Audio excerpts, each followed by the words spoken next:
करीब 50 साल पहले की बात है। वृंदावन की पावन भूमि पर एक साधारण लेकिन अद्भुत संत निवास करते थे। उनका व्यक्तित्व बेहद सरल था, लेकिन उनकी आंखों में एक गहराई थी जो मन को छू जाती। हर सुबह वे नियमित रूप से भगवान जगदीश के मंदिर के बाहर आते। मंदिर के द्वार पर खड़े होकर वे बड़े आदर और श्रद्धा से नमन करते। फिर वहीं की पवित्र मिट्टी अपने दोनों हाथों से उठाकर माथे पर लगाते और धीरे धीरे अपने घर लौट जाते। सबसे खास बात यह थी कि उन्होंने कभी भी मंदिर के अंदर कदम नहीं रखा। यह देखकर लोग अक्सर हैरान होते और सोचते कि आखिर ऐसा क्यों।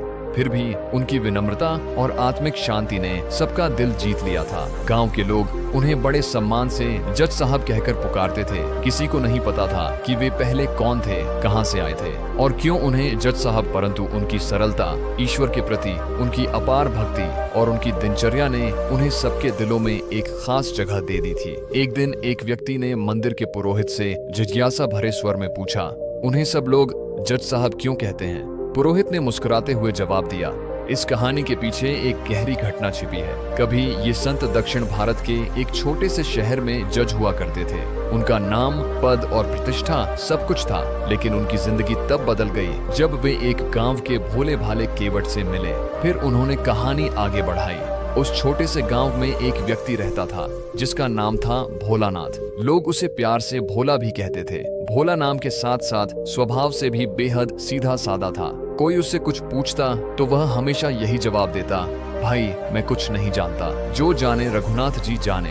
उसकी सादगी और भगवान श्री राम के प्रति उसकी भक्ति अद्भुत थी। वह दिन रात श्री राम का नाम जपता रहता, चाहे काम पर हो या खाली बैठे। उसकी दुनिया सिर्फ भगवान से जुड़ी थी, उन्हें ही याद करते रहते थे। भोलानाथ के 2 बेटे और 1 बेटी थी। जब बेटी के विवाह का समय आया तो उसके बेटों ने कहा, पिताजी, बहन की शादी के लिए हमें कुछ पैसों की जरूरत होगी, क्यों न हम सेठ जी से उधार ले लें? हम समय पर मेहनत करके वह रकम ब्याज सहित लौटा देंगे। भोला ने बेटों की बात मान ली और गांव के सेठ से कुछ रुपए उधार ले लिए। बेटी की शादी बड़े प्रेम और सादगी से संपन्न हुई। तय समय पर भोलानाथ ने सेठ जी को पूरे पैसे ब्याज सहित लौटा दिए। सेठ ने पैसे गिनकर एक पर्ची दी। उसमें लिखा था कि तुम्हारा सारा कर्ज चुका दिया गया है। भोला, तुम पढ़कर देख लो। भोला सीधा साधा और अनपढ़ था। उसने अपनी चिरपरिचित मुस्कान के साथ कहा, मैं कुछ नहीं जानता, जो जाने रघुनाथ जी जाने। भोलानाथ की इस सरलता को देखकर सेठ के मन में लालच आ गया। उसने चालाकी से कहा, अच्छा। भोला पानी लेने गया और इस बीच सेठ ने वह पर्ची बदल दी। नई पर्ची में लिखा था कि भोलानाथ ने अभी तक कर्ज नहीं चुकाया। कुछ दिनों बाद सेठ ने अदालत में भोलानाथ पर कर्ज ना चुकाने का मुकदमा दर्ज कर दिया। जब जज ने भोलानाथ से पूछा कि उसने सेठ के सारे पैसे चुकाए हैं या नहीं, भोलानाथ ने एक पर्ची दिखा दी जो उसके पास थी, लेकिन उस पर्ची पर लिखा था कि उसने अभी सारे पैसे नहीं दिए हैं। जब जज ने यह बात भोलानाथ को बताई तो वह जोर जोर से रोने लगा और हमेशा की तरह बोला, मुझे कुछ नहीं पता, रघुनाथ जी जाने। जज थोड़ा दयालु था। अदालत का समय खत्म होने के बाद उसने भोलानाथ को बुलाया और पूछा, जब तुमने सेठ को पैसे दिए थे तो वहां और कौन था? भोलानाथ ने जवाब दिया, हम दोनों के अलावा वहां सिर्फ रघुनाथ जी थे। यह सुनकर जज ने सोचा कि रघुनाथ जी कोई गांव का आदमी होगा। उसने भोलानाथ को जाने दिया और रघुनाथ जी के नाम एक चिट्ठी लिखकर गांव में भेज दी। चिट्ठी लेकर पोस्टमैन पूरे गांव में घूमता रहा, लेकिन उसे रघुनाथ जी नाम का कोई व्यक्ति नहीं मिला। आखिरकार किसी ने पोस्टमैन को बताया कि गांव के पास एक रघुनाथ जी का मंदिर है। पोस्टमैन मंदिर पहुंचा और चिट्ठी वहां के पुजारी जगदीश पंडित को दे दी। पंडित जी ने चिट्ठी देखी और मन ही मन सोचा, प्रभु, जब आपने यह चिट्ठी मंगवाई है तो मैं इस पंडित ने पोस्टमैन से चिट्ठी ली, हस्ताक्षर किए और चिट्ठी को लेकर मंदिर चले गए। वहां उन्होंने वह चिट्ठी भगवान के चरणों में रख दी और भावुक होकर प्रार्थना करने लगे, हे जगन्नाथ जी, इस भोले व्यक्ति का इस संसार में आपके सिवा कोई नहीं है।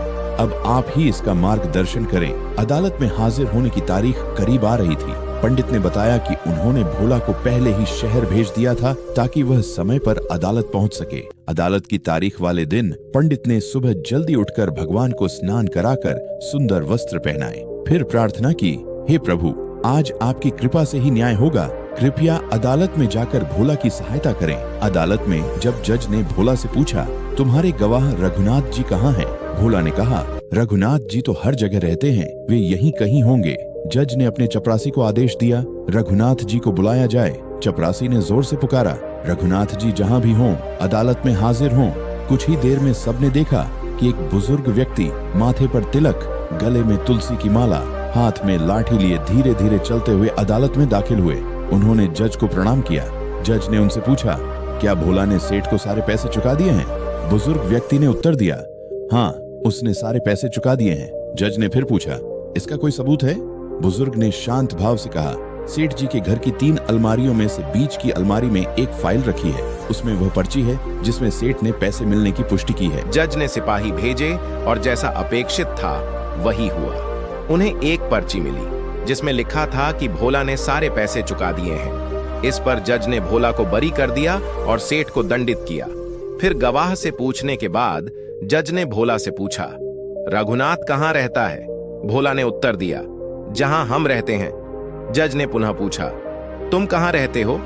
तो उसने कहा, मंदिर में।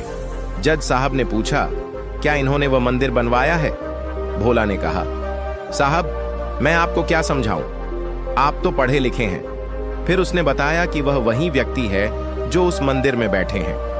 भोला के जाने के बाद जज साहब ने पोस्टमैन को बुलाया और पूछा, यह कौन व्यक्ति है?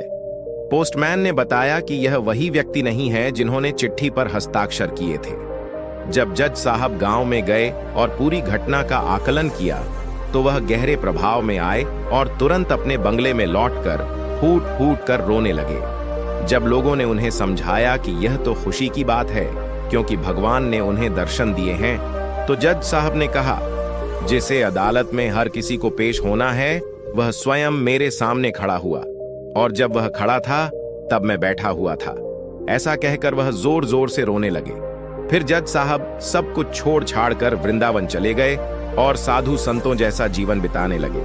वह हर सुबह मंदिर जाते और मंदिर के बाहर की मिट्टी माथे पर लगाकर लौट आते। वह अक्सर घंटों बाहर खड़े रहते थे। उनका कहना था, जब मैं प्रभु के दर्शन के समय बैठा था तो अब खड़ा होना ही उचित है। और उनका यह भी कहना था कि अब मैं किस मुंह से मंदिर के भीतर जाऊं। सच्चाई के मार्ग पर चलने वालों को भगवान कभी निराश नहीं करते, चाहे परिस्थितियां कितनी भी कठिन क्यों न हो। यदि हमारा विश्वास अडिग है और हमारा कर्म सही है तो भगवान हमेशा हमारी रक्षा करते हैं।